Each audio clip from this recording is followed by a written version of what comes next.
Haven't I said I've reached my limit? I desperately appealed to my wife, Mary, but she just looked at me coldly and retorted.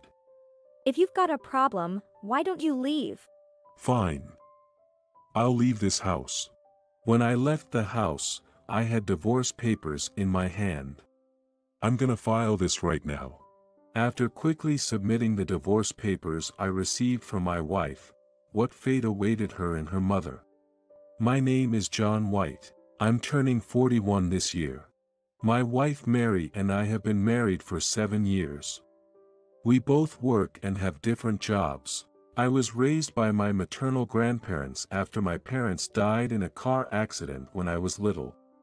My grandfather, who loved to travel, took me to various places as I was lonely without my parents. Influenced by my grandfather, traveling became my hobby. I blog about my solo travels and earn income as a freelancer. It was on one of these trips that I met Mary. We happened to meet at a bar, where she was drinking with a group of people. I found myself inadvertently following Mary with my eyes because she was at the center of everyone's attention and cared for me. Mary, who worked at a brokerage firm as a hardworking salesperson, seemed so bright to my eyes.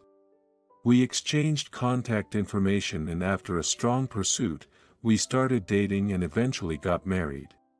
Even after marriage, I continued writing blog articles from home, while Mary worked as a company employee.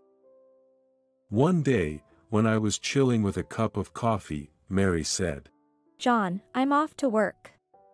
Can you do the laundry and make dinner tonight too? Okay. Hey, can you pick up a tomato can for tonight's meat pasta? After I asked, Mary became frowned in annoyance. I'm working outside, John. Because you're at home, you could do that much, right? Sorry, I might not have time to go out today, I'm swamped with work. At that moment, the living room door opened. John, I've been listening. Why are you asking Mary to run errands? It was my mother-in-law, Susan, who lives nearby. Oh, Susan. What brings you here all of a sudden? As I asked in a trembling voice, she glared at me. Then Mary casually dropped a bombshell. Oh, by the way, I gave her a key to this house. What? Why would you do that without asking me? Before I could confront Mary, Susan stared me down. Is there a problem? John, you're pushing house chores on your working wife. You should be doing everything since you're home. That's right, Mom. John is awful, isn't he? Mary joined in with a smirk. Really? He comfortably lives at home, not earning much, and still having the nerve to be so demanding. Being criticized like this, all I could do was bite my lip in silence. All right. I'll go. Just listen quietly to what you're told, since you're being supported by your wife. She said with satisfaction. Turning away from her, I retreated to my room. My biggest concern was Susan. After being widowed, she lived alone nearby, and seemed to be proud of Mary, who was graduated from a prestigious university, and still dotes on her. Since the beginning of our marriage, she's disliked my work-from-home lifestyle, always making snide remarks. Mary has never stood up for me during these attacks. I realized after marriage that Mary, raised with praise by her mother, was prideful and vain. They still depend on each other, and if I ever complain about her, Mary gets upset right away. I dreaded the thought of her frequently coming over. Just thinking about it made me feel depressed. Sure enough, she started dropping by often. She criticized every household chore I did and spent entire days at our home chatting with Mary on her days off. This life drained me completely. It was Susan's birthday, and I was on my way to her house. It was a duty I had to fulfill, despite my heavy steps. Mary, having work, left the house and we planned to meet there, so I headed alone to Susan's home. Happy birthday, Susan. I arrived first and took out a beautifully wrapped box from a paper bag. This is a gift for you. It's a handmade bag I bought at a shop I visited for an interview. Before I could finish, she got aloud. What's this? Trying to go cheap, huh? It's probably some freebie you got, isn't it? No, that's not it. I hurriedly denied, but she wasn't listening. I don't need such a cheap bag. Really, you're so thoughtless. I thought you'd like it, so I prepared it, but... She began to berate me with a sharp look. Enough already. I don't like how you use your job as an excuse to travel and inconvenience Mary. That's not fair. I take pride in my work. I retorted, but she continued to look down on me. Pride in your little side hustle. That's laughable. You're living off Mary. Return this useless thing and bring me gift cards instead. All right. I put the present back in the bag and left for the department store. I'd like $200 in gift cards, please. After purchasing and wrapping the gift cards, I returned to my in-laws' house, feeling heavy. I'm back, Susan. As I spoke, Mary, who had arrived in the meantime, popped up. John, it's Mom's celebration today. I ordered some fancy takeout. The dining table was crowded with dishes from a famous restaurant. But I was told to cook, so I bought ingredients. Susan interrupted. What are you talking about? This is obviously better than your cooking. Thanks for this, Mary. I could only watch them with a dissatisfied look. Eventually, I reluctantly sat down, and we started eating. Mary and Susan were chatting happily, but I felt left out. Near the end of the meal, Mary suddenly said, Hey, John, shouldn't we consider moving? Moving? There's a new high-rise nearby. Living somewhere with a great view and atmosphere would really motivate me at work. Oh, a high-rise. How nice. Susan was obviously thrilled, so I quickly said, Isn't our current house good enough? But Mary looked visibly annoyed. We have enough in our budget, so why not? Susan glared at me, pressuring me. Exactly. A man should just quietly listen to his wife. I felt small and could only agree, okay. Indeed, it's not a bad idea if moving would improve my work situation. And if we don't give Susan a key, situations might be better than now. I convinced myself and agreed to the move. While proceeding with the arrangements, I firmly told Mary, I need you to promise me something. Once we move, don't give the key to Susan. Why? It's no big deal. I've reached my limit with her meddling. If you can't promise that, we can't move. Mary seemed thoughtful, then put her hand on my shoulder. Okay, if you say so, I can't help it. I won't give her the key. Thanks for understanding. Mary seemed really excited about the high rise.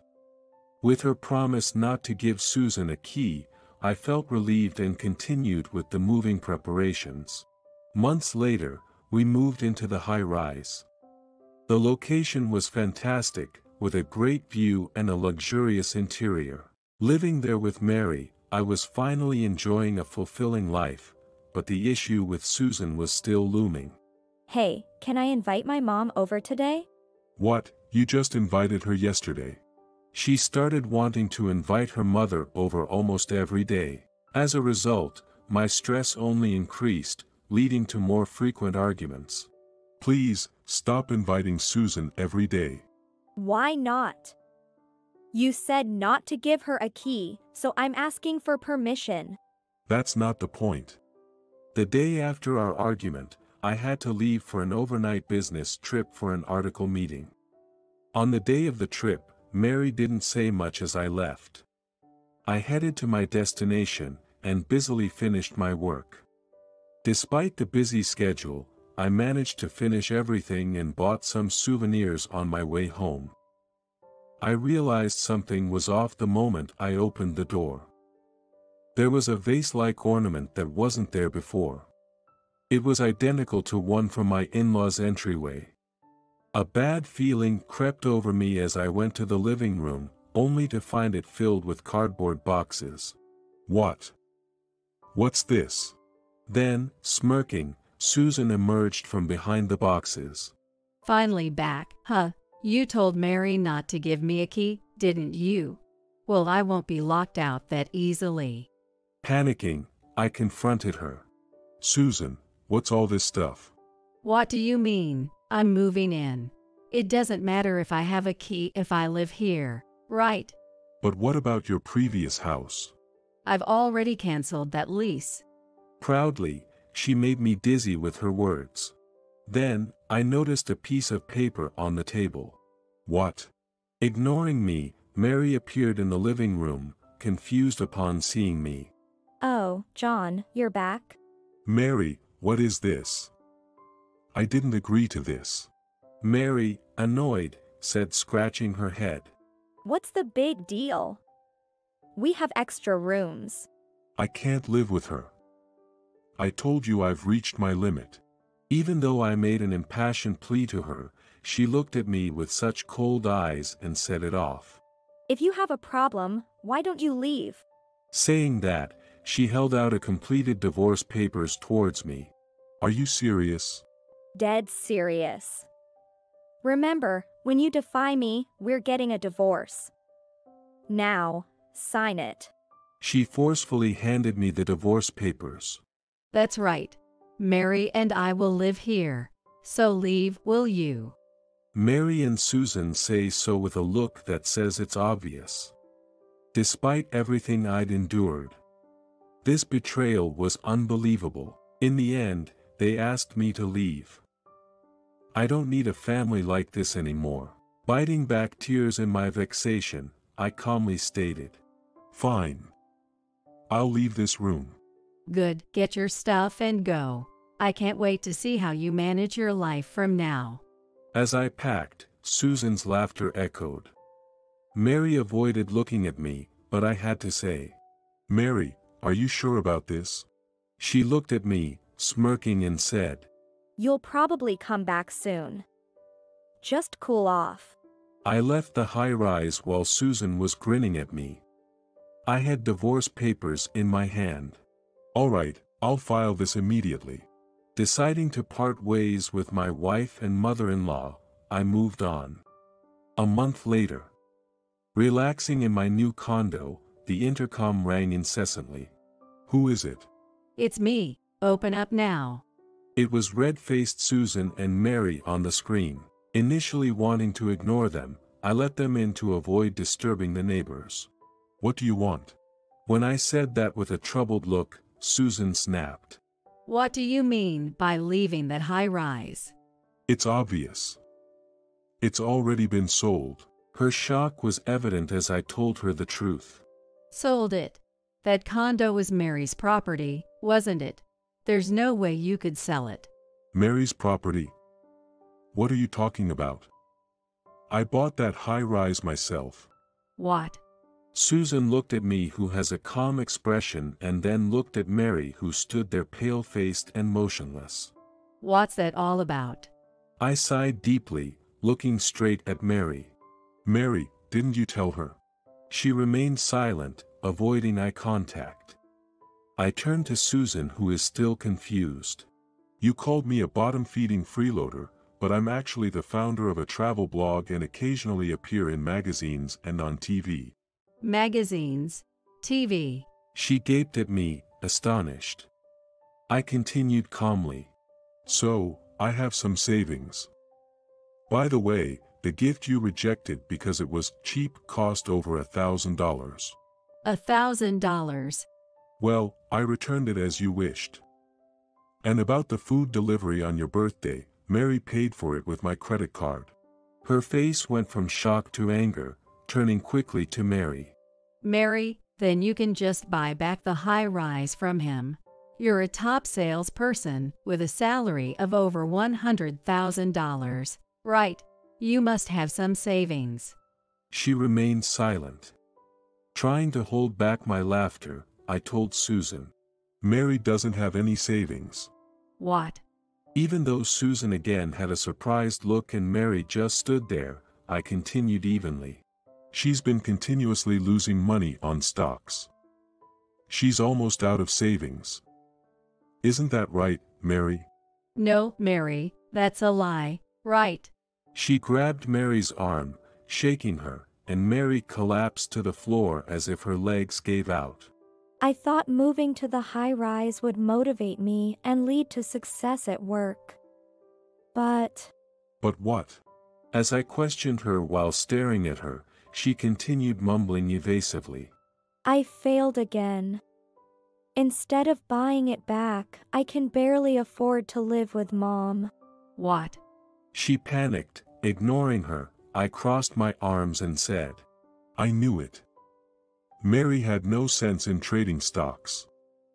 I wanted to support her as her husband, but then Mary crawled in front of me and suddenly strongly begged me. John, I'm so sorry. Please, let's start over. Mary, what are you saying to this man? Susan tried to pull her up, but Mary shouted back. But Mom, we can't survive without it. She kept begging me. I spoke softly. Mary, look at me.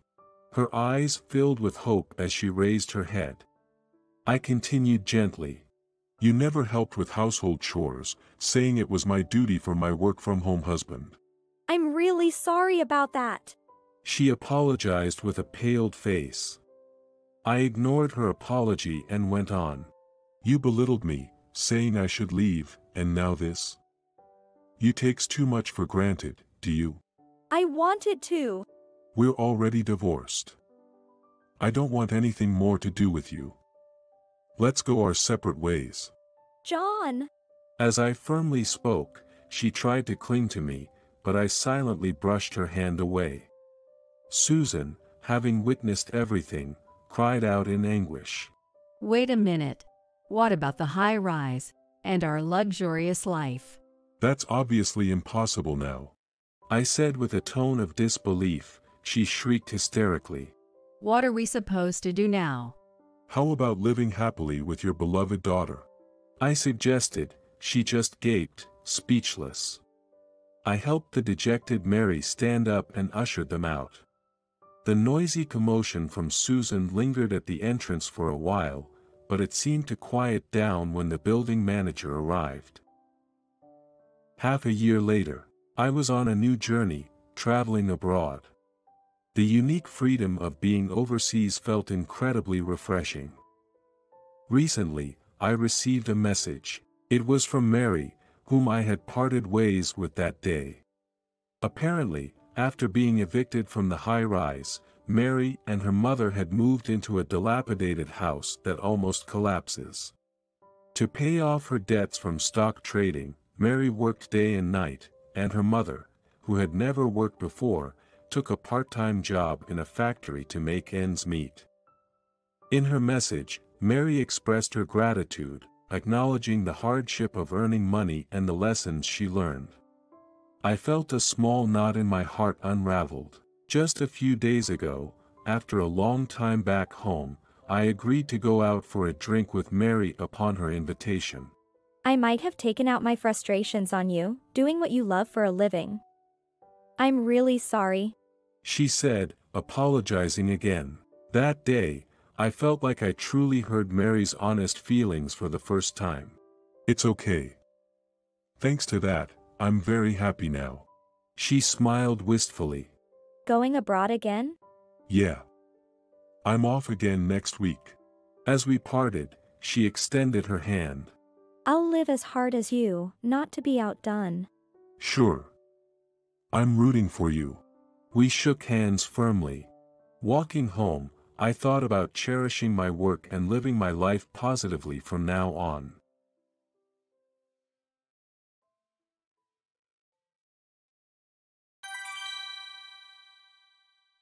My name is Tyler. I met my wife, Catherine, through a friend's introduction. She was bright, sociable, and we quickly hit it off even though we were meeting for the first time. After going out for a few meals, I developed feelings for Catherine, and we started dating. About 2 years into our relationship, we both started thinking about marriage, began living together, and got married the following year. We thought of the wedding as a once-in-a-lifetime event, so we went all out and had a grand celebration. We had our mutual friends perform some entertainment, making it a memorable ceremony. Our life together was quite happy. Although we both worked, Catherine's job didn't involve much overtime, so she always came home first, preparing dinner and waiting for me. Welcome home, Tyler. Today we have steaks. Knowing my love for meat, Catherine would make meat dishes 3 times a week while considering nutritional balance. Her homemade dishes were always delicious, and I couldn't help but feel incredibly lucky to have such a wonderful wife. Well, at least until that time. It was a day when 3 years had passed since our marriage. Lately, I had started to feel that Catherine's behavior was changing. She no longer waited for me to come home and make dinner, and instead, it seemed like she was going out after work, often not being home when I returned. Before, even if I had to work late, there would be homemade dishes on the table, but now it was mostly frozen food and supermarket deli items, making me feel somewhat lonely. However, both Catherine and I were busy with work, and during a period when I was also swamped, it became challenging to find time for just the two of us. While I was working late, I was thinking only things that suit myself, as if Catherine would want her own time. So, I didn't even make an effort to understand her feelings. The days like that continued for about 2 months, and I finally thought it couldn't go on like this. Since my work had settled down a bit, I decided to take a day off and suggested going to a beach with Catherine. When I came home, Catherine was lying on the sofa, reading a fashion magazine. I hadn't heard the words, "Welcome home," recently. "Catherine, I took a day off for the week after next. How about going to a beach and taking it easy?" To my words, Catherine responded without taking her eyes off the magazine. No, I'm tired, so I'll pass. I had imagined her delighted face, and not understanding the meaning of her words, my brain temporarily stopped working. Actually, I had been researching accommodations and local gourmet options, planning to show a travel plan to her. I've been busy lately, and I haven't been able to pay much attention to you, right? You must have felt lonely without me, and I thought it would be nice for us to go to the beach together and spend time like we used to. I was sure Catherine didn't view our current situation positively either. I deliberately made time for the two of us, hoping to rebuild the good relationship we had before. However, Catherine's response remained unchanged. I'm fine just the way things are now. Even without you, I have things to do. You don't need to worry about it. In the end, Catherine's gaze remained fixed on the magazine. No matter how much I thought about it, I couldn't understand why Catherine was taking this attitude, and that night, I went to sleep with a feeling of unease. I didn't sleep well in the end, and the next morning, I left the house with an awkward atmosphere with Catherine. However, since work wasn't going well, I decided to consult with a colleague about what happened yesterday during lunch break. Hey, can you listen to me for a moment? It's not like I had a big fight with my wife yesterday, but something like this happened. Could it be that she's cheating on you? I mean, there's no clear reason for her to suddenly act cold, right? I can't think of any other reason for her to do that. Cheating. Those 2 words echoed heavily in my head. Although it shouldn't be possible for Catherine to do such a thing, once it was suggested by a third party, suspicions continued to grow, and I finally fell ill. I couldn't focus on work that day and decided to leave early. When I got home, I headed straight to the bedroom, didn't even change into my casual clothes, took off my suit jacket, and fell down on the bed. There was still some time until Catherine came home. I decided to sleep until then. I thought it might help ease my uneasy feelings if I closed my eyes in the cool and dimly lit room. Last night, I was sleep deprived, so as I lay down, I quickly became drowsy and halfway went into a dream. That's when I heard the sound of the front door closing, a woman's laughter, and footsteps that seemed like multiple people entering the house. I woke up there and paid attention to the noises. The voices were undoubtedly Catherine's. At first, I thought Catherine came back home. However, I heard an unfamiliar male voice, and my suspicions of infidelity increased. I realized the footsteps were coming toward my bedroom, and my heart rate increased rapidly. Oh honey, that's so sweet. While saying that, Catherine opened the bedroom door. Catherine, who didn't expect me to be there, briefly looked surprised when our eyes met. But in the next moment, she spoke in a mocking tone. Oh, Tyler, what are you doing here? I felt unwell, so I left work early and was sleeping. More importantly, weren't you supposed to be at work? I took a day off and was hanging out today. Without showing any concern for my condition, she glanced at the tall man standing behind her, with her arm around and said it. Hanging out. I wanted to strongly tell the man not to touch my wife so affectionately, but nausea welled up again, accompanied by a headache, and I could only manage to say that weakly. You already figured it out, right? I'm cheating with this guy. Just so you know, it's all your fault. Everything's on you. So don't expect any apologies. With crossed arms and a triumphant stance, Catherine said this to me, who was slumped in exhaustion. I was just bewildered by how easily she admitted to cheating.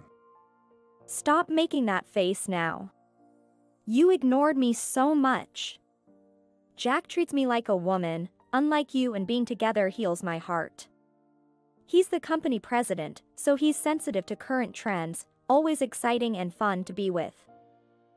I recognized the face of the man Catherine was praising. And with Catherine's previous remarks, it clicked. The company president. Could it be from XYZ company? Indeed, the man standing there was the president of a business partner company I worked with. He had started his own business in his 20s and quickly became famous in the industry. I had visited the company for business, exchanged business cards, we had a professional relationship. Why? I questioned Catherine. Why? I already told you the reason earlier. I don't mind divorcing like this. Upon hearing the word divorce, I desperately felt the need to stop Catherine. However, she tried to leave the room with Jack. Hey, is this okay, ending the breakup talk so easily? Jack asked, but Catherine replied. It doesn't matter anymore. And tried to pull Jack away. Well, that's how it is. Don't worry, I'll make sure Catherine is happy. Jack gave me a refreshing smile, then left the room with Catherine. I divorced shortly after, received compensation, but mentally, I suffered and had to take a leave of absence from work for a while. The reason for Catherine's affair was, as I suspected, because I prioritized work and couldn't make time for her. Catherine started spending time alone in bars and met Jack there. Because Catherine has a personality that can easily get to know someone who meets for the first time, it didn't take long to shorten the distance with Jack. During my leave of absence, a colleague I had consulted about the affair contacted me. Jack's company, which was our business partner, had withdrawn from New York due to headquarters relocation. With this, the possibility of dealing with Jack's company upon my return to work disappeared, and I felt a bit relieved. Several years passed since those hellish days, and I somehow managed to recover mentally. I had the fortune of meeting a wonderful woman, and I got remarried. I changed jobs and relocated to a more rural area, which, unlike the city, was rich in nature and offered a comfortable living. Our married life was good, and we enjoyed a peaceful existence. However, once again, I found myself entangled in an unexpected event. On a day off, while I was out alone, I heard someone calling my name and was stopped by a police officer. Although I hadn't done anything wrong, a sense of foreboding led me to decide to go to the police station.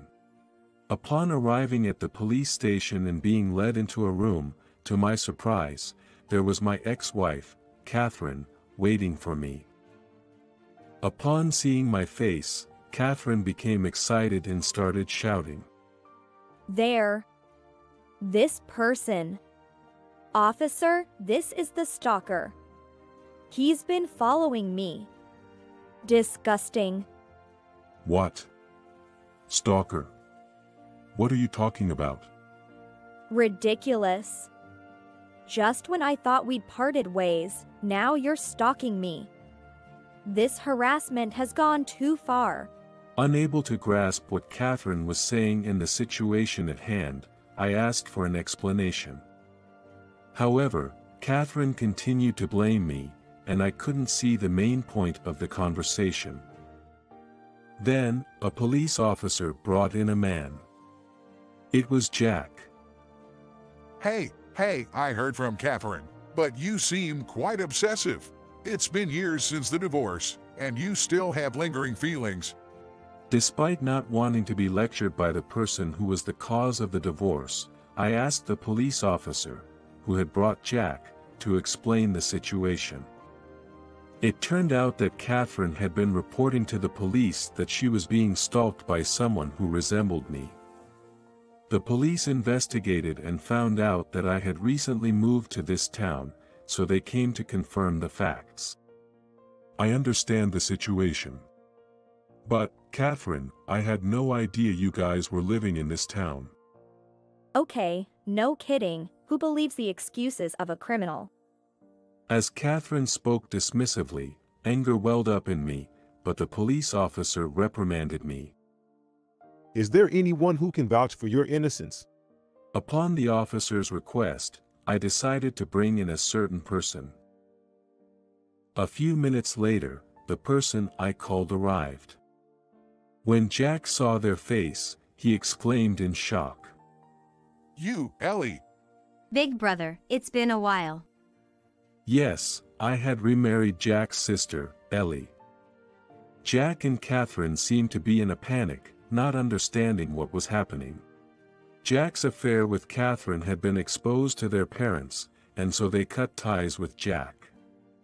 Jack's parents, upon learning that someone had been hurt because of their son, took care of me. Initially, I didn't want to face the family of the person who was the cause of the affair, but as I got to know them, I felt my heart gradually calming. After several interactions, Ellie, Jack's sister, and I were drawn to each other and ended up getting married. What the hell? I haven't heard anything about this. Jack shouted angrily at us, but Ellie, being his sister, retorted confidently. Oh, please. Do we have an obligation to inform someone who no longer considers us family? Besides, during the time Catherine claimed you were being stalked, my husband and I were having dinner at the restaurant in Hilton Hotel. Our names should be on the reservation list, and we even had wine, so you could check with the sommelier if you don't believe us. I was finally declared innocent. Grateful to Ellie, we left the police station. Jack and Catherine came chasing us and grabbed Ellie's shoulder. Wait a minute, did you really marry that guy? He couldn't survive in the city and ended up in the countryside. You'll regret marrying such a loser. That's true. When I was married to him, he ignored me so much. These two seemed determined to ruin our happiness. When Ellie freed her shoulder from Catherine's grip, a luxury car pulled up in front of the police station. Seeing the person who got out of the car, Jack exclaimed. "Oh, Dad." Jack's father, glaring at his surprised son, spoke. You have no right to call me Dad. Rather than that, what disrespectful thing did you do to my daughter and son-in-law? Well, I mean, can't be helped. But is this okay? Ellie marrying this loser? Talking back to the heir of my company, if anyone is fallen, it's probably you. Your success in business was just luck. Acting all high and mighty, not even understanding how to manage. Destroying someone else's family on top of that. You have no right to speak ill of Tyler. Yes, the reason I moved to this town was to study as the successor to Ellie's father's business, and I had changed jobs to work for a subsidiary company in this town. Jack, looking dejected, and Catherine, who was scolded by Jack's father, fell silent. Then Ellie delivered the final blow. Hey, what do you mean? You kept saying you could take over the company, right? I mean, Jack's company was doing well, isn't it? If you work hard and expand the business. What? Were you paying no attention? This guy's company is on the verge of bankruptcy. Plus, with his extravagant spending habits, he's probably drowning in debt, don't you think? That's... Jack fell silent, struck by his father's accurate remark. Then Ellie delivered a final blow, almost like a finishing move. Big brother, you told Tyler's ex-wife that you would definitely make her happy, but it seems you're just good at talking. And to believe that, how lacking in judgment can you be? And so, the suspicion of stalking against my ex-wife was successfully cleared. Later, Jack's company went bankrupt, and around the same time, Catherine left Jack. On the other hand, I was freed from the curse of my ex-wife and Jack. I continue to enjoy happy days with Ellie.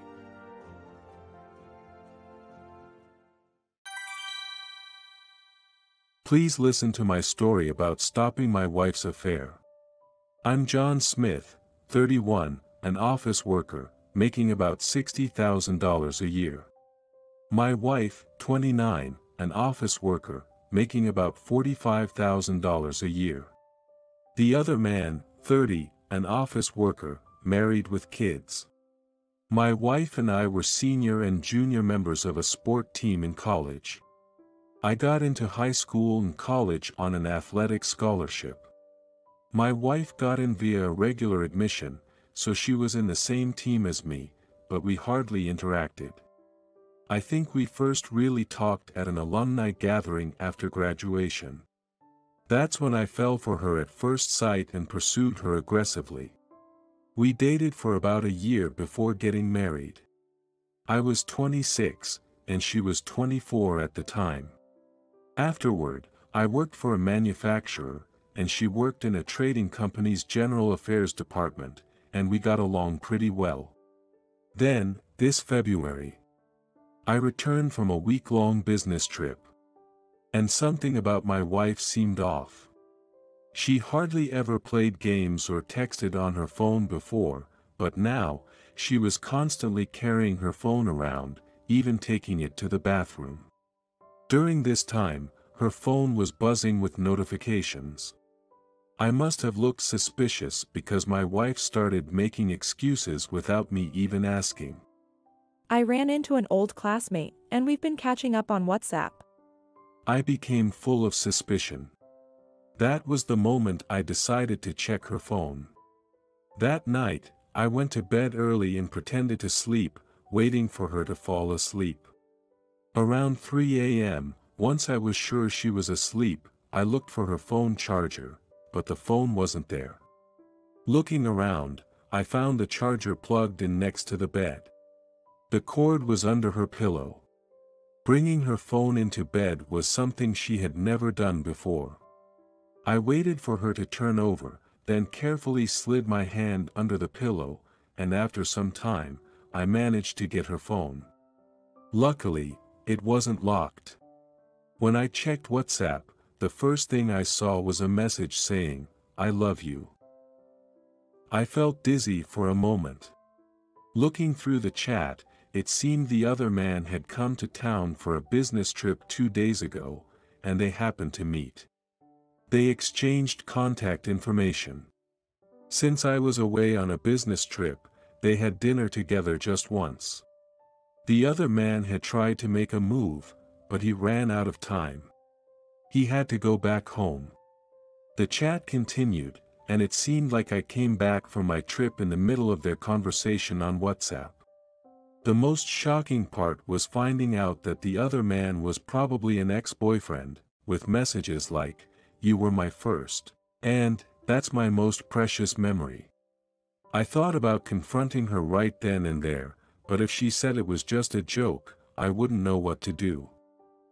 So I decided to set up her email to be forwarded to me and started monitoring WhatsApp. My wife isn't good with technology, and I knew she kept a list of her IDs and passwords in a notebook. I quietly took out the notebook from her bag and took a photo with my phone. Then, I set up WhatsApp on my work and home computers to start monitoring. They were chatting about meeting up during the day.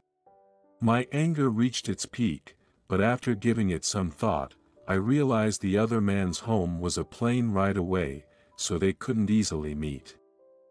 So, I decided to let it play out for a while, but then I found out he was planning to come here on a business trip again, saying things like, "I can come next month, so we can meet, and we'll have a passionate night then," with replies like, "I'm a little bit excited." That's when I decided I had to stop it. The next half month was torture. And then, I bought something on the internet. A week before the other man was supposed to come to town, my wife asked me, A friend is visiting next week. Do you mind if I stay over? I had a plan in mind, so I smiled. Of course not. But there's something I want to talk about, so please come home early the night before you go. She was like, What's that about? but I dodged the question and went to sleep. Their WhatsApp messages were still as lively as ever, but I just endured it and waited for the right moment. Then, the night before the sleepover arrived. The day to execute my plan. How about we have a drink before we talk?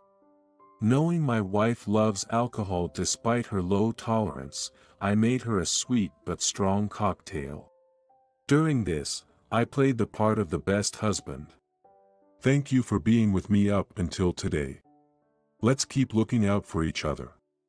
I haven't said this properly before, but let me say it now. I love you. I laid it on thick, appealing to my wife's conscience. She was half drunk and nearly asleep, tears welling up in her eyes, moved by my words. I thought, if she still decides to go to that guy tomorrow, I'll have to resort to my last option. Carrying her in bridal style, I took her to the bedroom. The next morning, she woke up saying, I had too much fun drinking last night. I was so drunk, I barely remember anything. She was all smiles. We spent the day together until the evening when she started getting ready in a hurry. I need to get ready to go to my friend's place. She took her time with her makeup, something different from usual, and didn't come out of the room for a long time. Okay, I'm heading out. I'll be back tomorrow morning, but we'll try to return as early as possible. She was about to leave, and that's when I stopped her. Hold on, if you're going, take this with you. I handed her divorce papers, a property division waiver, and a consent form for a $100,000 alimony payment. What's this? Next, I gave her the printouts of their WhatsApp conversations. Seeing that, my wife's face turned pale instantly. Got anything to say? Of course, she was speechless and trembling. If you want to go, go ahead, but if you do, don't ever think you can come back to this house. What's it gonna be? Decide now, sign or leave. I pressed on her, and she broke down crying. I'm sorry, I won't go. Then call that guy right now. I took her phone out of her bag and handed it to her. Remember, don't let on that you've been caught. Ask him to change the meeting place, tell him to come to the station here. Following my instructions, she nodded. Soon, a carefree reply came from the other guy. I'm here. Can't wait to see you. I had my wife reply, I'll be right there. I left my wife at home, taking her phone with me to the station by taxi. Wait for me at the taxi stand. Since I didn't know what the other man looked like, I sent that message.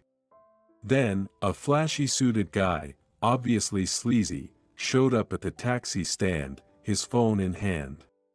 Are you the guy who is seeing a cheating wife? When I approached him, he gave me an annoyed look and replied. Yeah, and who are you? I'm her husband, got a problem with that? The moment I said that, his face screamed trouble, and he dashed off somewhere. Even if he got away now, I could still corner him later, so I went back home. Don't think you've gotten away. I'll make sure you take responsibility. I left him a message on WhatsApp to that effect. After a while, it was read, and he replied, I haven't done anything yet. Seducing someone's wife and calling her out is a sin enough. I'll be sure to complain to your family and your employer. After I sent that, the replies stopped. When I got home and asked my wife for the details, it turned out the other man was indeed her high school ex-boyfriend. We went to different colleges, so we drifted apart. But then, after 11 years, we reconnected and things escalated. Please, anything but divorce. My phone won't be locked anymore, so you can check it whenever you want. She confessed with tears, but that wasn't something I could just accept at face value. I told her we'd need to report this to her parents. She'd have to tell her friends herself. I also said we'd report the other man to his family and employer, so she needed to give me his information right away. She handed over his business card. There were his cell number and email on the back. I told her I couldn't trust her right away, but her future actions would determine whether we'd divorce. It was like she was on probation. Then, I called her parents to tell them everything. Both of her parents came over immediately and scolded her. Her dad pleaded. Please, anything but divorce. Since the affair was only attempted, I was still deciding whether to divorce, but when I said her future behavior would determine our fate, her parents demanded and said. You apologize too. After sending her parents home, it was time to deal with the other man. Since it was Saturday, I waited until Monday to call the number on his business card to voice my complaints. Next, I found his parents' number through my wife's high school alumni directory and gave them a call. Likely speaking with his mother. This is Synth, I'm sorry to call out of the blue, but your son has been causing trouble by seducing my wife. I've already made complaints to his employer, so I thought it best to inform you as well. I have evidence of their exchanges, should you wish to see it. Initially, she thought it was a prank call, but she believed me once I mentioned my wife's name. She asked me, Can I have your contact information? So I gave her my cell number. That evening, the cheating partner's wife called me. She wanted to confirm if what I told her in-laws was true. Unfortunately, it is, and I have evidence. After expressing her apologies, I reassured her. You have nothing to apologize for, it's your husband who's in the wrong. He ran away without apologizing, making things worse. Please ask him how he plans to take responsibility as an adult. 2 days later, the cheating partner and his parents flew in to apologize. He got off with a severe warning at work, but it seems he and his wife are getting a divorce. He had a history of having affairs, and this time his debt was discovered, leading his wife to finally give up on him. After their apology, his parents offered an envelope. It was the least they could do. What's this? I asked. It's all the money we can spare right now. I refused, suggesting they give it to his wife instead. It's not about the money. I can't stand the thought of a married man treating another's wife like a toy. As an adult, he should take full responsibility for his actions. Lastly, I told the cheater. Don't make your parents clean up your mess at your age. He seemed to listen solemnly, but whether it sank in, I couldn't tell. With the divorce settled, he's facing a tough road ahead with alimony and debt. There was no point in pursuing this further, so I let it go. My wife is currently staying with her parents, being educated by her father. I'm planning to bring her back home eventually. But not without making sure her father teaches her right so that there won't be a next time. I managed to prevent an affair this time because I acted on my suspicions early. Despite it being just an attempt, the other man faced significant consequences, but it was all brought on by himself.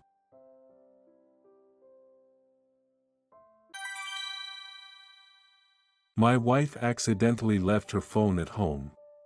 During her commuting time, I noticed it was receiving texts every 10 minutes. Worried it might be something urgent, I checked and saw messages starting with an emoji, "Good morning," then with a crying face, no reply, and with a sad face, "Hurry up." Turned out, they were from her boss. Along with some lovey-dovey selfies. I found a locked folder on her phone, managed to peek inside, and was shocked. My wife had gone to work wearing a garter belt, something I never knew about. She always leaves early for her 9 a.m. start. Claiming, I'm busy in the mornings. I thought she was just being diligent. Now, I'm not sure what to do. I have a business trip this afternoon. I'm really not looking forward to it now. I decided to stop by a detective agency I've used before. They once helped me track down someone involved in a hit and run. No word from my wife yet. I'll take her phone with me. But decided to take the day off and explain the situation at work. The trip was actually for a business golf outing, and I'm not that great at golf anyway. My boss, who's been through a divorce due to his wife's infidelity, sympathized with me. I broke down for the first time during this ordeal. I was stunned when I saw the phone.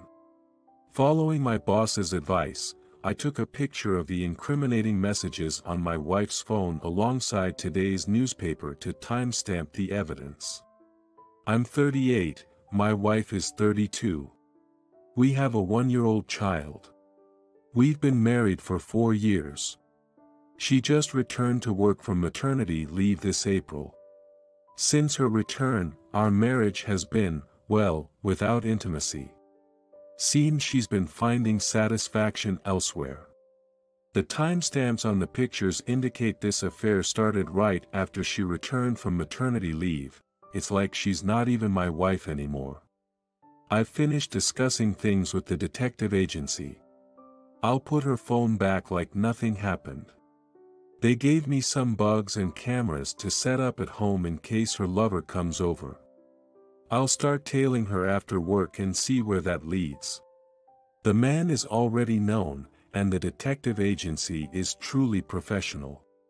The detective also found other images in a different folder on her phone. They were sent almost every morning by this man. Why would she even lock and save something like this? I'm moving forward with a divorce. A lawyer recommended by the agency is helping me. With this much evidence, we're aiming for a quick resolution. I'll stay at a nearby hotel and prepare for what's next. Now, I even wonder if my child is really mine. We all have type A blood. The child looks like my wife. I always thought it was natural for him to resemble my wife since he's our son. I'll think more about this later. I've just arrived at the hotel. I'll meet with the lawyer around 5:30 p.m. to discuss further steps. Even though I'm not in the best state of mind, we need to decide on a course of action, especially since a confrontation might happen today. The detective just called me. My wife is heading to the daycare with the man. They're a bit apart but going in the same direction. She's walking with a swaying motion, probably signaling directions. She has a habit of using her hips to point. Like when she asks to fetch something, she'd sway her hips. I used to find it cute, but now it just seems creepy. I've decided to get a DNA test for the child, regardless of what my wife says. My child always cries when I hold him, so I have no attachment in terms of custody. I've learned in parenting classes, so it's not a matter of how I hold him. If the DNA test shows he's mine, I wonder if I'll have to pay child support. I'd rather pay it all at once if I have to. And I plan to take a hefty sum from my wife and her lover for this mess. The meeting with the lawyer is over. We've decided to pursue alimony, especially if the DNA test proves the child isn't mine. The detective agency is keeping me updated. We've decided to go ahead with the surprise visit. My wife left the daycare, and oddly enough, dropped our child off at her parents' place, and now she's at our home having dinner with the guy. We know they won't be leaving the place soon, so we're planning to burst in as soon as we have solid proof. I can't help but feel a bit excited about all this. The place is in my name, and if they've been using it for their trysts, I'll sell it immediately. Also, I plan to have the lawyer handle various things, including selling the condo I bought for her parents, who I brought in from the countryside. I can't even think about living in such a place. According to the detective, the guy seemed quite familiar with unlocking our home. Seems like he's been over a few times. My lawyer and I are almost having too much fun with this, even joking about adding another $10,000 to the lawsuit. I'm weirdly upbeat right now. But I don't plan on getting violent, no matter what happens. I may be excited, but dealing with them would only dirty my hands. It feels more like the detectives and my lawyer are the ones getting carried away. They must think I'm a big client or something. The team storming my home includes 4 detectives and me. There's a chance my wife's family is in on it, so I checked if my parents could come. My dad isn't back yet, but my mom is furious and has decided to come, along with my sister. My young sister adores her big brother. She's pretty fired up about all this. With everyone so hyped up, I feel like I'm looking at everything from an outsider's perspective. My life has turned upside down in just one day. My boss is excited too. When I updated him, he said, "I'll join the raid. More witnesses the better, ha." It's becoming like a big event. They're apparently in the laundry room, getting all lovey-dovey, and we're about to converge on them. The detective agency is amazing. Their prediction that they're probably at your home was spot on. The plan is to surprise them right after their bath. Then we'll all take pictures as evidence. We've got evidence of the affair, so the plan is to proceed through the lawyer. This raid is just for securing proof, like an extra show. I'm going to enjoy this festival. Right now, they're fooling around in the expensive jacuzzi I splurged on when we bought the place. Makes me want to demand even more in damages. Technology can be so cruel. The detectives are live streaming everything to me.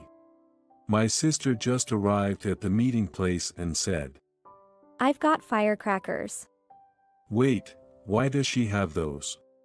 My boss is excitedly waiting, and my parents are in a state of confusion. Alright, it's time to raid. No matter what happens, I'm going full speed ahead with the divorce and alimony. The raid ended quickly. I opened the door while they were in the middle of it, and in their confusion, we all took pictures, my sister getting overly excited. You probably have a lot to say, but from now on, please contact this lawyer. I said, leaving the lawyer's business card behind. Now, oddly enough, we're having a celebration with the detective team. My boss, my sister, and even my dad, who decided to join in without really understanding what's going on. My sister is particularly high-spirited, laughing about the hidden cameras and mics we set up inside the home. Meanwhile, my wife and her lover are in the middle of a dramatic scene. I'm totally over it. Suddenly.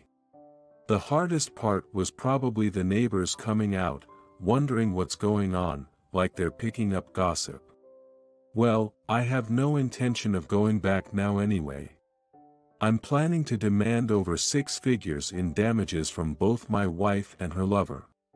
With the home included, it might even exceed that for my wife. The detective agency is basically an acquaintance, so I'll let them do their thing. The aftermath for the remaining 2 was intense, and the guy left in a bad mood. He's saying things like, "I'll take this to court and win." But I'd welcome today's events being part of the public trial record. Left alone at home, my wife seems to be frantically searching for something. I can see through the video camera that she's desperately looking for something. If she's searching for the camera or bugs, she won't find them because they're hidden in unexpected places. If she tries to negotiate for a lower settlement, I'll immediately go to court. I'm in a position of power regarding her workplace. Whatever her lover says, I can just end. All business dealings with his company would end the next day. I don't know what leverage he thinks he has, but if he tries anything, I'm prepared for a mutual downfall. Everything related to real estate is in my name. After a burglary in the past, I keep all my assets in a bank safe deposit box. She must be pretty desperate. My wife's parents have been calling non-stop. I'm going to turn off my phone for today. Annoying. Then on Friday, I visited my wife's company with my lawyer. We requested a meeting with her lover, which was denied, so we arranged a meeting through the headquarters. When asked about the start of their affair, he couldn't give a straight answer. As expected, we left him alone and sent a certified letter to his home for delivery on Monday. My wife seems to have gone back to her parents, so I started the process of selling both that place and the one we currently live in. The lawyer will notify them to move out by next month as a courtesy. If you interfere, it's obstructing business operations. Should smooth the sale. I don't want to meet my wife directly, so I had the lawyer handle Friday's discussion. Turns out the child might not be mine. She became evasive when I brought up DNA testing, and couldn't talk much. It seems their affair started after our marriage and lasted for years. You've become more attractive since getting married.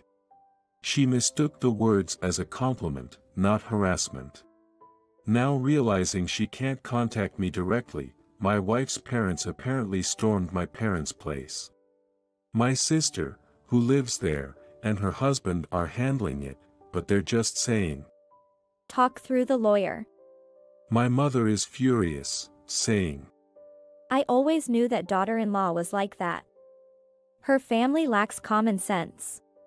The guy is accusing us of defamation and obstruction of business for storming his company, but we explained everything through his HR department, and it was an official business meeting. We're pushing for double the alimony. Mediation is likely to fail, so we might go straight to court.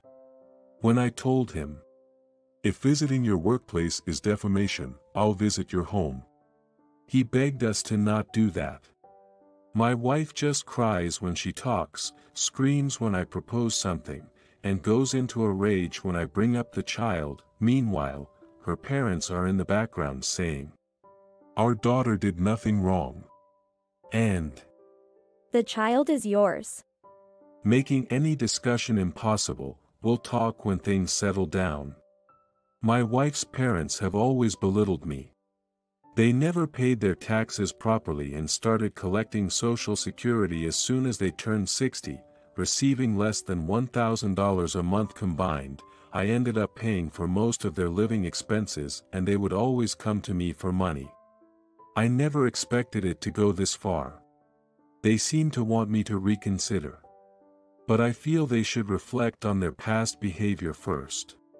The lawsuit might not yield much from the guy, so even if I win, I might have to compromise on the amount. This might end up being just a moral victory for me. That guy is currently looking for a lawyer. The first place he visited this morning was the law firm I hired. Despite having their business card, he went to the closest law firm to his company. He hesitated to enter, and when my lawyer arrived and spoke to him, he acted suspiciously, fell down the stairs, and threatened to sue. No problem, we have witnesses. The content certification arrived at the man's place. His wife came to the office with it in the afternoon.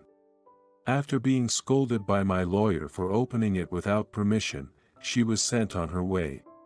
Looks like another case just popped up at the office. It seems it will end quickly. The guy's wife is from a remarriage, and some of the kids are his from a previous relationship. I think she'll quickly put an end to him. It's funny, the oldest child is almost at the age where child support won't be needed anymore. My wife's parents showed up at my parents' place during the day, putting on a little act of coughing. Can't you do something about a place to live at least? But they were told. It's not our property. Why don't you talk through the lawyer? And sent away. After the door closed, they reportedly left quite energetically, spewing insults. My wife finally agreed to meet with the lawyer. She plans to resign from her job at the end of this month and hopes for a reconciliation. She refuses to sign for a DNA testing, and since she'll be unemployed, she wants her parents' place to not be sold at least until the end of this year. During a lunch break today, there will be another meeting. When asked by the lawyer about my thoughts, I said, Reconciliation? Absolutely no way. If she won't agree to DNA testing, then double the alimony. Custody? I don't want it. Child support? What's that? Her parents' place has viewing requests for this weekend, so they better move out quickly. I also made sure the lawyer warned them about additional charges for obstructing the viewing. Since yesterday, her lover has gone missing. He was last seen in front of the law firm and hasn't shown up for work or gone home. People are asking if I know his whereabouts, but what can I say? As for my wife, things are somewhat settled. In the end, she spitted out the truth about the child. So, no obligation of child support from me.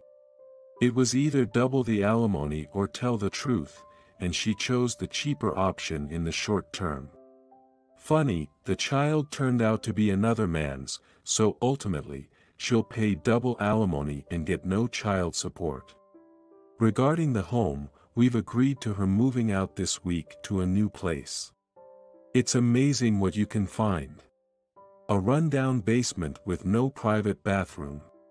It's a bit far and inconvenient, so hopefully, that'll reduce the number of times they come to my parents' home. Today, I'm off to file the divorce papers and complete the formalities to end the marriage. Then, I'll be moving to my new place. Can't settle in a hotel forever. The matter of the child requires a court case, which I've left entirely to the lawyer. All expenses on her. We'll probably end up doing a DNA test. My wife saved up quite a bit since she kept working after our marriage. The lawyer, on my behalf, has already started dividing the assets, but it looks like it'll all go to the confrontation with her lover's wife and the child custody case. Lawyers can be scary. Wouldn't want them as enemies. With no job, having to take care of her parents and child, and paying alimony, my wife's life is going to be quite amusing. Plus, the new place she's moving to has been scheduled for demolition next year, as per the landlord's plans. The real estate agent who brokered the deal is a buddy of mine from middle school, so he enthusiastically found the worst possible place. By next year, she'll probably be broke. Well, it's none of my business anymore. Arriving at my new home, I suddenly realized, wow, my life has really changed. Today was supposed to be a direct confrontation with her lover, but since my wife spilled everything, it was pretty much a surrender. His wife is providing key testimony like, I suspected something was off with them even before their marriage. So, I'm expecting another round of compensation from my ex-wife. From the moment I discovered the affair, everything spiraled, and with great support and encouragement from those around me, I feel like I've done everything I could without any regrets. It's incredibly underhanded and disrespectful to try and make me take care of another man's child for life. Well, considering the kind of parents she has, it's no surprise she grew up without common sense. I'm somewhat curious to see how the child will turn out. Hopefully, they can use their parents as a negative example and grow up to be decent.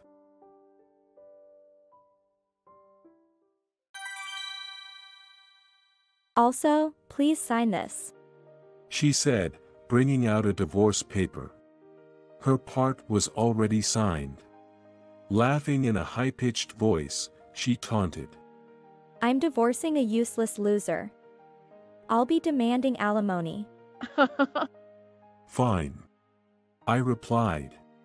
You see, you have an inheritance coming from your father. I was surprised with my uncle's word. I never imagined my modest living father had such wealth. Really? How much is it? What I heard out of curiosity was a ridiculous amount. Well, it's about $20 million in assets. My name is Thomas Johnson, a 42-year-old average office worker. I married 5 years ago when I got promoted to a department head. The office romance led to a grand wedding, celebrated by my department and funded by my savings. Her radiant beauty and smile from that day are still etched in my heart. My beautiful wife, Jessica, had been the heroine of the department since she joined. A bit clumsy and not very skilled at her job, but her smile and hard-working nature attracted me. I never thought I could court such a popular woman, and just admired her from afar. However, working closely on a project, I started covering for her frequent blunders. Our relationship quickly grew. Eventually, I confessed, and she shyly nodded in agreement, leading us to dating. After a few years of dating, when I became a department head, I proposed. Really? I'm so happy. Though it cost 3 months of my salary in my bonus, I bought her a large Alexandrite engagement ring, which she was impressed with and promised to wear always. I was completely smitten and vowed to not let her struggle after marriage. She always wanted to retire after marriage. Then we must buy a beautiful home, she said with a beaming smile. That alone made me feel content. We searched for properties and finally bought a luxurious condo, also traveling abroad for our honeymoon. My savings have almost run out, but if I work seriously, my salary is enough for us to live on. We plan to save again for future children. A calm and peaceful home. It has been my dream for many years that when I return home, my wife will be waiting for me, and that someday my children will join us, and that we can live happily together as a family. Perhaps influenced by losing my parents as a child. However, at the time, I was completely ecstatic. With a beautiful wife and a home, I was thinking about the future that lies ahead. So I never imagined something like this would happen. A happy family life. However, this dream shattered within a few years of marriage. Jessica was a glamorous woman. She looked good in all her flashy attire, and it was fun to walk next to her like that. However, she was like that until her boyfriend and newlywed days. Initially, she appreciated even the smallest gifts with a bright smile and thanks, but 5 years into our marriage, she has completely changed. During newlywed days, whenever I got home, she smiled at me and said welcome home. Nowadays, when I come home, the door is locked, and inside, the room is silent and dark. Sighing, I turn on the lights to reveal a messy living room, which only frustrates me more.